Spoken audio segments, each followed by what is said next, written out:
कोमुनिदाद आणि सरकारी जमनीतली घरां अधिकृत करपाक निर्णय घेतलो. मात कांय लोक फक्त राजकारण करतात.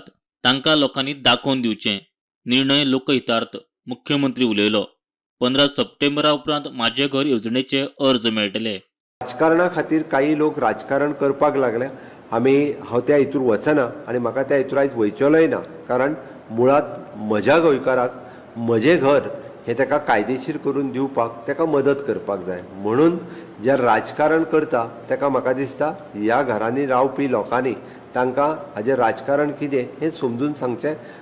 हांव म्हजें घर ही योजना जी आसा निव्वळ आमच्या सरकारात इतक्याच खातीर हाडल्या की म्हजो मूळ गोंयकाराक ह्या सगळ्या योजनांचो फायदो जावचो, जेणे करून तेजे रेव्हेन्यू लँडांत, कोमुनिदाद लँडांत, 20 पॉयंट प्रोग्रामांत किंवा बायफर्केशन ऑफ द हावस किंवा हावस रिपेर लायसन किंवा रिहेबिलिटेशन बोर्ड हाच्या अंतर्गत दिवपी सगळ्या घरांक ताजो फायदो मेळचो म्हणून ही योजना हाडलेली आसा.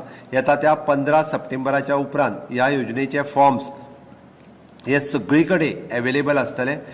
मजगती गोवा रिहॅबिलिटेशन महामंडळा वतीन वट्ट 450 फामिलींक दिल्ल्या फ्लॅटांची स्थिती बाबत तांकां आतां फ्लॅटा सयत जमनीची मालकी दितले. मुख्यमंत्र्याची घोषणा. जे 30 वर्सां पयलीं दिल्ले फ्लॅट आज तेजी कंडिशन अत्यंत वायट जाल्ली आसा. तांकां हावस तो रिपेरूय करपाक मेळना आनी ओनरशीप डॉक्युमेंटूय तेंच्या कडेन ना. आमी हो प्रोसेस सिम्प्लिफाय करता आसतना जवळपास 450 फॅमिलींक हो डायरेक्टली त्या फ्लॅटाच्या ownership along with the lands हे तांकां दिवपाचें थारायलां. जेणे करून ते रावता तो फ्लॅट हो म्हजो फ्लॅट जावचो, तो सरकाराचो न्ही. आनी तो सरकाराचो आसल्या कारणान ते रावता त्या अपार्टमेंटाक गेले कितलींशींच वर्सां तेंच्यांनी पेंटूय मारूंक ना आनी तो लिपूय करूंक ना. कारण तांकां दिसतना तो सरकाराचो दिसता. त्या ती पूर्ण रायट हो ताका दिवचो म्हणून सरकारान हो निर्णय घेतला. Bureau report prudent.